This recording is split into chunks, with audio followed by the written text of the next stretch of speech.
Para pelaku perjudian selalu menyembunyikan aktivitasnya dari mata penegak hukum. Dalam modusnya, lokasi perjudian biasa ditempatkan di permukiman terpencil, jauh dari pengawasan masyarakat. Dadang Sudiadi, kriminolog Universitas Indonesia menyebutkan, kasus perjudian di sawah besar bukanlah hal baru lagi. Tercatat secara historis, kawasan ini selalu menjadi tempat pelesir perjudian. Dari beberapa informasi yang saya miliki, ternyata perjudian di sawah besar itu sudah kerap kali terjadi. Bahkan para pelakunya juga yang kebanyakan lansia ternyata juga sudah kerap kali ditangkap. Gitu. Mungkin masalahnya ada di pertama penegakan hukumnya, karena kan aturan hukumnya di dalam KUHP mengatakan bahwa pihak-pihak yang menyediakan tempat berjudi itu mendapatkan sanksi paling tidak yang 4 tahun dan 10 tahun, kemudian ada denda juga. Lingkungan menjadi salah satu faktor utama meluasnya perjudian.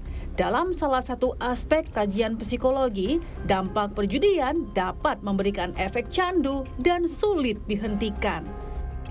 Nah, untuk dari tempat-tempat yang tersembunyi begitu Pak, kenapa gitu kok mereka memilih tempat yang seperti itu? Kan jadi sulit untuk diketahui seperti itu Pak jadinya. Mungkin Nah itu memang tujuan utamanya itu Mbak. Tujuan utamanya itu gitu, mereka memilih tempat yang tersembunyi supaya tidak mudah untuk diketahui gitu. Karena kalau sudah diketahui kemudian didatangi oleh penegak hukum, maka sanksinya sudah tadi saya sampaikan. Sebetulnya kalau mau diterapkan secara konsisten, sanksinya tidak ringan gitu, sanksinya lumayan berat. Kemudian yang lainnya adalah mereka punya mekanisme tersendiri. Ya kayak kasus ini kan terlihat ini bangunannya sedang diperbaiki dan segala macamnya dengan berbagai macam mekanisme pengawasan supaya tidak terendus.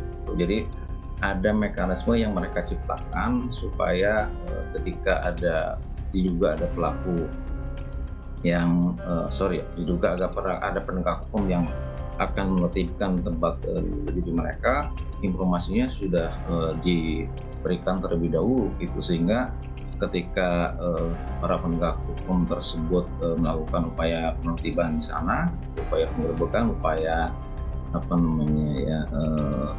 pengungkapan bahwa sana ada lokasi judi, itu tidak bisa terlaksana dengan baik. Mungkin mereka datang berhasil, mereka tahu itu tempat perjudian, tapi karena tidak ada bukti-bukti yang mendukung bahwa itu tempat perjudian, akhirnya perjudiannya juga berdasarkan fakta hukum yang ada dianggap tidak ada di situ. Dalam konteks ini, ketika kita melihat bahwa perjudian adalah sebuah masalah, bukan sebagai salah satu mekanisme untuk penyelesaian untuk rilis akan masalah yang ada misalnya gitu, kita lihat bahwa pengaruh dari lingkungan menurut saya itu adalah bagian yang relatif penting yang harus tetap diperhatikan. Karena pengaruh lingkungan ini sangat kuat mempengaruhi seorang apakah dia akan ikut terlibat dalam perjudian atau tidak. Kemudian yang kedua, literasi pemahaman bahwa mendapatkan uang itu tidak mudah. Ya, mendapatkan uang itu tidak mudah dan harus diupayakan dengan berbagai upaya yang cukup keras, memerlukan effort yang cukup besar gitu, baru kita akan mendapatkan apa yang kita harapkan sesuai dengan upaya yang kita lakukan. Pengamat sosial Universitas Indonesia, Rizalwan Habdi Lubis menilai secara historis perjudian di sawah besar dan beberapa kawasan lain di sekitar pusat kota tidak asing sejak masa kolonial, bahkan telah menjadi kultur tersendiri pada suatu etnis tertentu. Bedanya, kultur perjudian di masa kini telah menjadi aktivitas ilegal yang diawasi penegak hukum. Ya, saya kira orang-orang tua ini korban ya. Jadi orang-orang tua ini korban dari satu struktur sosial yang unik ya. Kita bilang unik ya. Daerah sawah besar, kemudian itu kan masuk kawasan Taman Sari yang sebetulnya secara historis merupakan tempat yang dari zaman kolonial sudah menjadi tempat perjudian, sudah perjudian. Nah kebetulan memang secara historis juga perjudian yang terjadi di Taman Sari itu merupakan bagian dari kultur masyarakat Tionghoa yang ada di sana, gitu ya. Jadi saya kira, tapi kita tetap harus melihat ya, sekarang ini kan berbeda dengan masa kolonial ya. Yang harus kita lihat adalah praktek perjudian sekarang ini ilegal ya. Di zaman kolonial mungkin masih diperbolehkan ya, tapi sekarang sudah ilegal. Secara umum, aktivitas judi tidak membatasi usia, mulai dari para remaja hingga lansia. Pengamat sosial Universitas Indonesia ini juga menjelaskan, adapun dua faktor penting secara umum mengapa seseorang terlibat aktivitas berjudi, di antaranya faktor psikologis dan faktor ekonomi. Ya, seperti saya sebutkan tadi ya, perjudian juga di beberapa budaya menjadi bagian, atau katakanlah budaya pop perkotaan ya, itu menjadi alat atau cara untuk pergaulan ya, untuk pergaulan. Jadi ini bisa juga mengenai anak muda ya, anak-anak muda yang kumpul-kumpul, kongko-kongko ya, mungkin awalnya hanya katakan bermain kartu ya, bermain gaple misalnya, kemudian masuk unsur uang ya, seru-seruan dan sebagainya. Jadi itu masih yang perjudian yang seru-seruan, yang lucu-lucuan begitu. Tapi bisa jadi dia naik level ya, perjudian ini ke level yang tadi ada bandarnya.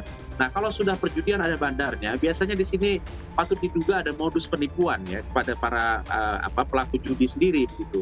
Ya, tapi kita bisa lihat lah ya, kalau tadi dalam kasus sawah besar ini saya kira sudah banyak ya yang tertangkap, ada 60 orang, dan itu mungkin termasuk bandar dan juga saya mengatakan para korban ya, karena mereka itu tentunya akan menjadi korban ya, ditipu oleh bandar-bandar judi tadi. Jadi ya memang ada alasan sosial juga ya, karena mungkin keluarganya dia tidak ada tidak berinteraksi bagus dengan keluarganya ya, kemudian dia memilih tempat lain untuk kemudian dia bisa beraktivitas di luar rumah begitu ya. Perjudian salah satu opsi saja, itu aspek sosialnya gitu ya.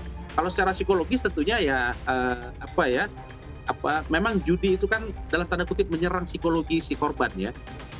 Mungkin awalnya dia menang, satu kali dia menang, dua kali dia menang, tapi setelah itu dia kalah terus gitu ya. Atau dia dibuat menang 4 kali, kalah sekali, tapi uang yang dia kalah itu habis semua yang 4 kali dia menang misalnya. Jadi memang perjudian itu memainkan psikologi korban, saya kira. Saat ini aktivitas judi juga tidak hanya ditemukan di lingkungan masyarakat secara langsung, namun juga sudah menjalar secara daring. Para bandar judi juga kerap menyasar pelaku dari berbagai kalangan. Masyarakat pun diimbau agar lebih waspada dengan metode perjudian secara daring ini. Saya kira di Indonesia ini ya, anak-anak atau remaja yang masuk ke judi itu bukan karena faktor mereka ingin masuk, tapi karena tidak tahu, coba-coba, dan akhirnya terjerumus gitu ya. Nah, ini berbeda dengan konteks di negara tetangga, misalnya katakan di Singapura gitu ya. Itu memang bahkan gaji pertama anak muda begitu, itu pasti dia akan judika tadi terkait dengan buang sial tadi ya, terkait dengan buang sial. Jadi dia harus membuang sial gitu. Nah jadi saya kira dengan online ini memang infiltrasi dari para bandar judi ini sangat besar begitu ya. Dan tentunya sangat berbahaya kalau dibiarkan, karena ini akan merubah cara pandang anak-anak muda di Indonesia ya. Karena judi itu kan maunya instan ya. Kita kan para korban ini didorong untuk berpikir instan begitu ya. Ada uang modal sedikit, dia kemudian ikut perjudian dengan harapan uangnya semakin besar begitu. Ini kan cara berpikir instan. Ini sangat berbahaya saya kira. Dan online tadi itu saya kira anak muda tidak akan dengan sengaja mencari-cari gitu. Tapi justru anak-anak muda, bahkan anak-anak kecil ya, itu tertipu dengan permainan games online gitu ya, yang ternyata pada akhirnya menjadi modus perjudian online begitu. Jadi ini harus diwaspadai saya kira ya. Jadi tidak bisa dibiarkan karena judi itu tadi membahayakan. Makanya negara ini membuat aturan hukum yang kemudian membatasi dan melarang begitu. Jadi sekarang kalau ada modus baru menggunakan metode perjudian online, saya kira kita harus lebih agresif melakukan antisipasi ya, agar tidak memakan korban lebih banyak. Saya kira begitu. Kasus perjudian sudah sangat kerap sekali terjadi di berbagai wilayah di Indonesia. Terakhir, polisi melakukan penggerebekan perjudian, tepatnya di ibu kota, yakni di Sawah Besar, Jakarta Pusat. Perjudian ini sendiri tidak hanya berkembang di dunia nyata saja, namun juga sudah merambah sampai ke dunia maya. Sudah seharusnya masyarakat dan juga berbagai instansi dapat saling bersinergi untuk kemudian memberantas perjudian ini, di mana para pelaku dan juga bandar judi ini dapat ditindaklanjuti dengan tegas dan diberikan hukuman yang setimpal. Intan Ashar, Julian Fernando, Kompas TV, Jakarta.